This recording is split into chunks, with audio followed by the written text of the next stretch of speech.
प्रिय विद्यार्थियों, मैं रामबाबू पांचाल नवांकुर डिजी लेसन्स में आपका स्वागत करता हूं।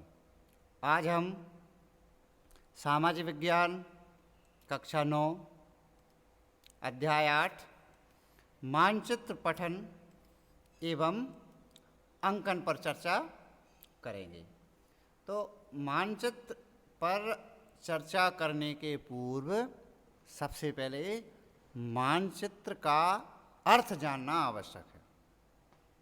चूँकि आपने सामाजिक विज्ञान में बहुत सारे डायग्राम, चित्र किसी राज्य के, देश के, विश्व के या महाद्वीप के देखे होंगे, वही सामाजिक विज्ञान में मानचित्र कहलाते हैं।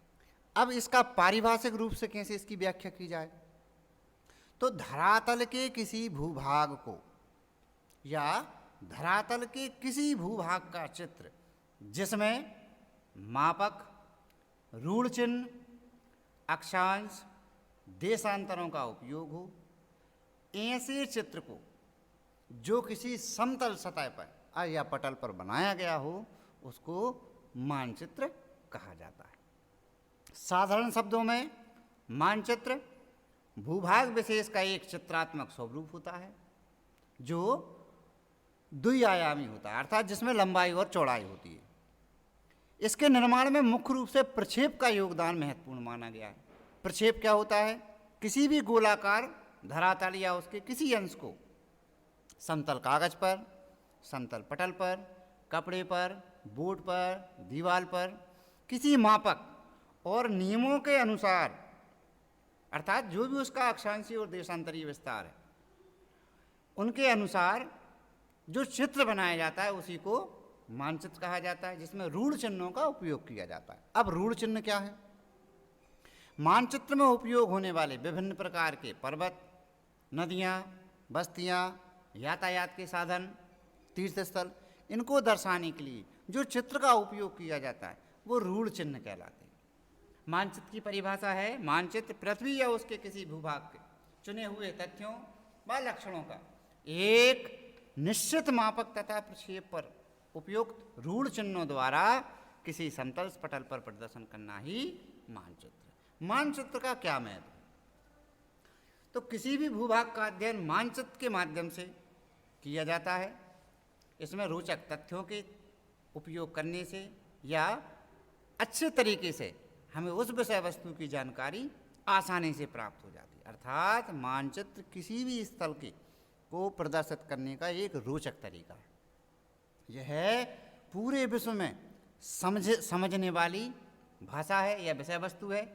अल्प समय में या कम समय में हमको अधिक जानकारी उपलब्ध कराती है। दो सीमावर्ती देशों में यदि सीमा विवाद हो तो उसमें भी मानचित्र का उपयोग करके सीमा विवाद को आसानी से सुलझाया जा सकता है। किसी देश में औद्योगिकरण हेतु भी मानचित्रों का उपयोग किया जाता है। मानचित्र के माध्यम से पहले हम उन स्थलों के, उन स्थानों की खोज करते हैं, उनको देखते हैं कि संसाधनों की वितरण कहाँ पर है। उन संसाधनों की उपलब्धता के आधार पर उन स्थानों पर औद्योगिकरण संभव किया जा सकता है। राज्यों का सीमांकन भी किया जा सकता है।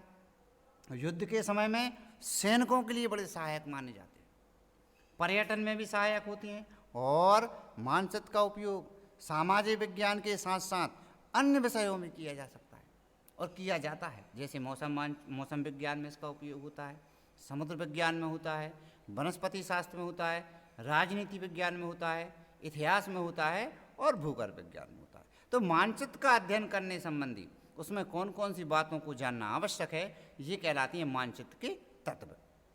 तो पहला इसमें तत्व होता है, वो होता है दिशा संकेत। ये दिशा संकेत मानचित्र के में दिशाओं को बताता है और हमेशा केवल एन नाम का सिंबल बना रहता है, जिसमें एक एरो ऊपर की तरफ होता है और ये अपर साइड में ही होता है। इसका मतलब है कि मानचित्र में हमेशा ही जो एन या नॉर्थ दिशा है उसको ऊपर साइड ही पढ़ा जाएगा। दूसरा होता है शीर्षक या उपशीर्षक। ये मानचित्र के दाएं तरफ ऊपर की साइड लिखा होता है। जैसे मान लीजिए भारत के राज्यों की स्थिति आपको देखना है तो इसका शीर्षक और उपशीर्षक क्या होगा? शीर्षक हो जाएगा भारत और इसके नीचे हो जाएगा भारत के राज्य, ये उपशीर्षक है। ये भी हमेशा मानचित्र में डला होता है। तीसरा होता है रूढ़ चिन्ह। तो मानचित्र में विभिन्न प्रकार की पक्की सड़कें, कच्ची सड़कें, पगडंडी, पैदल वाले स्थान, बड़ी रेलवे लाइन, छोटी रेलवे लाइन, नदी, तालाब, मंदिर, मस्जिद, अंतर्राष्ट्रीय सीमा, राज्य सीमा, जिले की सीमा, पेड़, बसाहट या बस्ती, कुआं और उद्यानों को दर्शाने के लिए, बताने के लिए विभिन्न प्रकार के चित्रों का उपयोग किया जाता है जो रूढ़ चिन्ह कहलाते हैं। अब इसके मानचित्र के मुख्य रूप से 3 ही तत्व हैं। चूंकि मानचित्र निर्माण में मापक का बहुत ज़्यादा महत्वपूर्ण योगदान होता है। अब मापक क्या है, इसका क्या आशय है, इसकी क्या उपयोगिता है एवं क्या इसका महत्व है।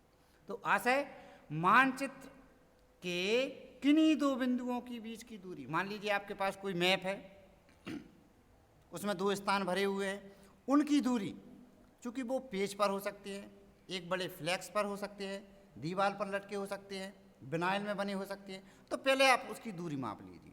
मान लीजिए भारत का मानचित्र बना, भारत का चित्र है, आप उसको देख रहे हैं, तो वो आपके बोर्ड पर एक लटका हुआ है, एक विनाइल में या कोई कॉपी में बना हुआ है, कोई किताब में बना हुआ है, प्रिंटेड है। अब उतना बड़ा तो लंबा चौड़ा तो आपका भारत है नहीं। अब भारत की जो वास्तविक दूरी है, मतलब लंबाई और चौड़ाई, और आपके मैप में जो है उसका जो अनुपात है वही मापक कहलाता है। अर्थात वास्तविक दूरी का अनुपात या वास्तविक दूरी प्लस आपके जो चित्र में है दूरी, उसका अनुपात ही मापक कहलाता है। इसकी उपयोगिता इसलिए है चूँकि हमारी पृथ्वी बहुत विशाल है, देश बहुत बड़े हैं, राज्य भी बहुत बड़े होते हैं, और इतना बड़ा कागज़ हमारे पास उपलब्ध नहीं है। यदि आप बनवा भी ले तो उसको समतल जगह पर रखने के लिए आपके पास ऐसा जगह भी उपलब्ध नहीं है। फिर आप उसका परिवहन नहीं कर सकते, अर्थात एक स्थान से दूसरे स्थान पर ले जा नहीं सकते, और फिर उसको आप सुरक्षा की दृष्टिकोण से कहीं रख भी नहीं सकते। तो इतनी सारी समस्याएं संभव हो सकती है, होती हैं, जिसके कारण हम एक छोटे से कागज़ पर भी किसी स्थान के, देश के, राज्य के चित्र को भी मापक की सहायता से आसानी से बना सकते हैं। मापक मुख्य रूप से 3 प्रकार के हो सकते हैं। नंबर 1 कथनात्मक, नंबर 2 रेखात्मक, और तीसरा है आपका प्रदर्शक भिन्न। कथनात्मक मापक आपके एक कथन में लिख दिए जाते हैं। मान लीजिए आप भारत का मानचित्र पढ़ रहे हैं या बना रहे हैं या राज्य का बना रहे हैं किसी, तो हम उसमें लिख देंगे कि आपके पास जो कागज़ है उसको आप सेंटीमीटर में डिवाइड कर लीजिए कि कितना लंबा चौड़ा वो है। तो आपने उसमें लिख दिया कि 1 सेंटीमीटर बराबर 20 किलोमीटर या 100 किलोमीटर या 1000 किलोमीटर या 500 मीटर या 1000 मीटर। तो इस टाइप का जो कथन होता है वो कथनात्मक मापक कहलाता है। दूसरा जिसका उपयोग सबसे ज़्यादा किया जाता है रेखात्मक मापक या चित्रात्मक मापक। ये एक स्केल जैसा होता है, जैसे आपके पास स्केल होता है जिसमें लगभग 15 सेंटीमीटर तक की दूरी का एक स्केल सामान्यतः आपके कंपॉक्स में रखा रहता है। तो इसमें ये ब्लॉक्स बने होते हैं जो 2 प्रकार के होते हैं, एक बड़े और एक छोटे। जो बड़े होते हैं वो प्राथमिक और जो छोटे होते हैं वो गौण भाग। तो मान लीजिए आपको किसी स्थान में का मानचित्र बना हुआ है और उसमें ये चित्रात्मक या रेखात्मक मापक है, तो इसकी सहायता से आप उस मानचित्र में उसकी लंबाई चौड़ाई या 2 स्थानों की लंबाई चौड़ाई को आसानी से निकाल सकते हैं। अब आपके पास कोई चित्र बनाए तो आप इसका उपयोग किस तरीके से करेंगे। जैसे ये हम जैसे ही बाएं तरफ से दाएं तरफ की ओर जाएंगे, मतलब लेफ्ट टू राइट, तो ये 0 0 से 8, मतलब यहाँ से यहाँ तक की दूरी जो ऊपर लिखी हुई है वो किलोमीटर में, फिर इतनी दूरी ये और है तो 16, फिर इतनी बराबर और है तो 8 8 इसमें प्लस हो रहे हैं। यदि आपके पास कोई लंबाई या लंबी दूरी है जो लगभग इतनी दूरी है और मानचित्र में आपका यही स्केल बना हुआ है, तो उसका मतलब ये है कि आप यहाँ से लेकर यहाँ तक की जो दूरी है वो 40 किलोमीटर है। अब आप इसका उपयोग कैसे करें, क्योंकि ये तो उसमें प्रिंटेड है और मैप आपका बना हुआ है, तो आप या कोई धागा ले सकते हैं या कोई एक स्केल ले सकते हैं। तो यहाँ से लेकर यहाँ तक की आपने दूरी का एक धागा ले लिया जिसका मतलब है ये 40 किलोमीटर। तो आप उस मानचित्र में 2 पॉइंट की दूरी देखेंगे और वो धागे की दूरी को इस पर रख कर देखेंगे। मान लीजिए आपके पास यहाँ से यहाँ तक इतना ही धागा था, तो उसका मतलब है वो 8 किलोमीटर की दूरी है। मान लीजिए वो छोटा है तो हम इस गौण भाग का उपयोग कर सकते हैं कि मान लीजिए छोटा कोई पॉइंट है जो लगभग आपका कुछ 1 या 2 सेंटीमीटर का है, तो उस जो आपका रेखात्मक मापक है उसके हम गौण भाग का उपयोग करके भी उन स्थानों को निकाल सकते हैं। तीसरा मापक होता है प्रदर्शक भिन्न। ये भी आपका कथनात्मक मापक जैसा ही होता है, लेकिन इसको अंकों में भिन्न के रूप में लिख देती हैं, इसलिए इसके में आप लिखा रहता है RF मतलब रिप्रेजेंटेटिव फ्रैक्शन अर्थात प्रदर्शक भिन्न। लेकिन इसकी कंडीशन ये है कि इसमें दोनों ही राशियां मतलब अंश और हर समान उसमें होना चाहिए। जैसे इधर लिखा हुआ है कि 1 सेंटीमीटर बटे 1 किलोमीटर, तो इसका मतलब ये है कि 1 सेंटीमीटर की दूरी जो आपकी मानचित्र में वास्तविक दूरी वहाँ पर 1 किलोमीटर है। तो यहाँ पर हम 1 सेंटीमीटर बटे 1 किलोमीटर ना लिख के इस 1 किलोमीटर में जितने सेंटीमीटर थे उनको बटे में लिख देंगे, तो आपका RF बन जाएगा 1 सेंटीमीटर बटे 1 लाख सेंटीमीटर। अब मानचित्र कितने प्रकार के होते हैं? मुख्य रूप से मानचित्र आपके 4 प्रकार के होते हैं। भौतिक मानचित्र, राजनीतिक मानचित्र, वितरण मानचित्र और विशेष मानचित्र। राजनीतिक मानचित्र देश की राजधानियों से संबंधित होती हैं, नगरों से संबंधित होती हैं। भौतिक मानचित्र पर्वत, पठार, मैदान, घाटियों से संबंधित होती हैं। वितरण मानचित्र उद्योगों का वितरण, जनसंख्या का वितरण, वर्षा का वितरण, जलवायु का वितरण, खनिजों का वितरण, वनस्पति, व्यापार, जनसंख्या, पर्यटन स्थल, इन सारी वस्तुओं को बताने वाले मानचित्र वितरण मानचित्र कहलाते हैं। विशेष मानचित्र किसी विशेष उद्देश्य को पूरा करने के लिए बनाए जाते हैं, जैसे नगर का विकास करना है, पाइपलाइन डालना है या बस्तियों का विकास करना है, तो इस टाइप से पहले मैप बनाए जाते हैं जो नगर मानचित्र कहलाते हैं। मौसम मानचित्र जलवायु से संबंधित हो सकते हैं, वर्षा से संबंधित हो सकती है। समुद्री मार्ग से रिलेटेड मानचित्र ये विशेष मानचित्र की कैटेगरी में आते हैं। कोई भू आकृतिक या भूगर्भीय पॉइंट से टॉपिक से रिलेटेड भी मानचित्र आपके विशेष मानचित्र की कैटेगरी में आते हैं। अब ये कुछ मानचित्र के यहाँ पर एग्जाम्पल है, जैसे ये आप यदि मानचित्र देखेंगे तो इसमें हम मानचित्र के तत्व और मापक का अध्ययन करेंगे। तो सबसे पहले आप देखिए इसका ऊपर right hand side Madhya Pradesh मतलब ये शीर्षक, और बगल में लिखा हुआ है प्राकृतिक अर्थात ये इसका उपशीर्षक है। फिर दिशा संकेत नीचे एन टाइप का एन जैसा सिंबल बना हुआ और एरो ऊपर की ओर जा रहा है, अर्थात इसमें जो नॉर्थ साइड है वो ऊपर की साइड है। इसके बाद ये रूट चिन्ह आपके यहाँ बने हुए हैं। पर्वत के लिए स्टार का उपयोग या त्रिभुज का इस्तेमाल किया गया है। जलाशय के लिए नीला कलर बना हुआ है लेकिन गोल टाइप का है। नदी के लिए ब्लू कलर की लाइन है। ऊंचाई के लिए दर्शाया गया है कि जो ग्रीन एरियाज है वो 0 से 300 ऊंचाई किस में है आपकी मीटर में है, तो वो 0 से 300 मीटर की ऊंचाई तक ग्रीन एरिया, इस टाइप से ये बताया गया है। मापक आपका यहाँ पर बना हुआ है और ये आपका रेखात्मक या चित्रात्मक मापक है। इसका मतलब है यदि मान लीजिए आपको इस पॉइंट से लेकर और आपकी इसकी कोई दूरी निकालना है तो उसका मतलब ये 0 से लेकर 20, 40, 60 और ये किलोमीटर, मतलब ये किलोमीटर में, इससे आप एक साथ 0 से लेकर यदि यहाँ तक धागा रखते हैं तो उसका मतलब ये 140 किलोमीटर लंबा है। मान लीजिए आपको कोई भी 2 पॉइंट की दूरी निकालना है तो वहाँ पर आप धागा रखेंगे तो वो 140 होगा। यदि ज़्यादा दूरी है तो आप उसको डबल करते जाइए तो उसके डबल हो जाएगा।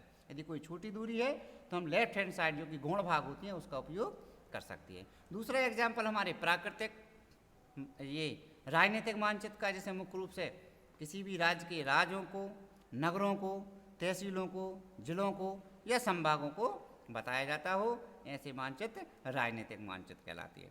वितरण मानचित्र में ये आपका मध्य प्रदेश का वितरण मानचित्र बना हुआ है और यहाँ पर पर्यटन स्थलों को बताया गया है। अगला होता है मानचित्र में उच्चावच। चूँकि हमारी धरती समतल नहीं है, यहाँ पर ऊंचे स्थान और निचले स्थान होना संभव है, इसलिए ऊंचे और निचले स्थानों को बतलाने के लिए हमसे हमेशा मानचित्र में कंटूर लाइन या समोच्च रेखाओं का उपयोग किया जाता है। तो इसमें ये गोल गोल टाइप के वृत्त बने होते हैं जो एक के ऊपर एक बने रहते हैं। फिर इनमें क्या होता है, नंबरिंग होती है। जैसे ये आपका छोटा गोला 50 मीटर, उससे बड़ा 100 मीटर, फिर उससे भी बड़ा 150 मीटर, फिर आखिरी में सबसे बड़ा 200 मीटर। तो इसको बनाने का जो तरीका होता है, सबसे पहले हम इसको आड़े में क्रॉस से काट देते हैं, इसको एक लाइन से खींच देते हैं और जहाँ पर इसके अधिकतम जो नंबर होते हैं वहाँ तक हम दोनों नीचे साइड क्या है नंबरिंग कर लेते हैं, 0 से लेकर 200 लेफ्ट हैंड साइड और राइट हैंड साइड। चूँकि ये मीटर में थी तो इसलिए मीटर में ऊंचाई लेंगे। फिर जैसे ये आपके बड़ा वाला गोला 200 मीटर, तो इस साइड से डॉट हम बनाएंगे, 200 मीटर पे एक पॉइंट बना देंगे और दाएं तरफ भी हम एक 200 मीटर के नीचे पॉइंट बना देंगे। फिर 150 वाली लाइन में 150 तक का पॉइंट बना देंगे और आखिरी में सबको मिला देंगे तो एक आकृति बन जाएगी। तो या तो वो नीचे होगी मतलब गड्ढे वाली होगी या ऊंचाई वाली होगी। तो बगैर ड्रॉ करके भी हम इसको आसानी से समझ सकते हैं कि ये ऊंचा स्थान है कि नीचा। यदि कम छोटा गोला पे कम नंबर और बड़े गोले पर बड़े नंबर, मतलब ये सीधा सीधा हिसाब है कि भाई छोटा गोला कम नंबर का है, बड़ा गोला ज़्यादा नंबर का है। तो उसका मतलब है धरातल पर भूस्थल जो है वो गड्ढे वाली आकृति बना रहा है। यदि ये अपोजिट हो, जैसे ये बना हुआ है कि बड़ा गोला कम नंबर का और छोटा वाला गोला बड़े नंबर का, तो उसका मतलब है धरातल पर कोई उठी हुई आकृति है।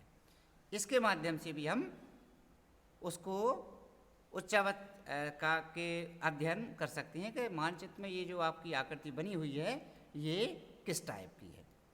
अब हम देखते हैं कि यदि हमें किसी स्थल का अध्ययन करना है, कोई मानचित्र का अध्ययन करना है, तो हम किन किन बातों का अध्ययन करते हैं। सबसे पहले शीर्षक, शीर्षक क्या है, उपशीर्षक क्या है, फिर मापक, उसमें किस टाइप की स्केल का उपयोग किया गया है, कथनात्मक का है या रेखात्मक का है या प्रदर्शक भिन्न का है, फिर उसका अक्षांशीय व देशांतरीय विस्तार जिसमें लिखा होता है, धरातलीय स्वरूप कैसा है, तो भौतिक मानचित्र में कौन कौन से पर्वत हैं, मैदान कहाँ पर हैं, जलीय स्रोत नदियाँ हैं या तालाब, आवासीय बसाहट बस्तियों का निर्माण किस तरीके से है, यातायात के साधनों के लिए कौन से बड़ी रेलवे लाइन है या छोटी रेलवे लाइन है या पक्की सड़क है या कच्ची सड़क है, और वन क्षेत्र का अध्ययन करती है कि उस आकृति में आपका जो वन क्षेत्र है वो किस दिशा में है। तो आज हमने अध्याय 8 मानचित्र पठन एवं अंकन का अध्ययन कंप्लीट कर लिया है। अगले वीडियो में अब हम इतिहास के टॉपिकों का अध्ययन करेंगे, जिसमें हमारा अध्याय 9 प्राचीन भारत से रिलेटेड है, अध्याय 10 मध्यकालीन भारत से रिलेटेड है, और जो 11 अंतिम है वह आपका प्रमुख सांस्कृतिक प्रवृत्तियों से रिलेटेड है। तो ये हमारा लास्ट वीडियो था जो भूगोल के चैप्टर से रिलेटेड था, मतलब क्लास 9th में आपके चैप्टर नंबर 1 से लेकर और चैप्टर नंबर 8 तक जितने भी आपके लेसन्स हैं वो ज्योग्राफी से रिलेटेड हैं, और आगे आने वाले आपके जितने भी टॉपिक होंगे अब वो अदर सब्जेक्ट के होंगे, जिसमें आपका ज्योग्राफी के बाद फिर अब हिस्ट्री आएगी, उसके बाद आपकी सिविक्स और लास्ट में इकोनॉमिक्स। तो अगले वीडियो में हम इतिहास के टॉपिक के साथ मिलेंगे, तब तक के लिए धन्यवाद।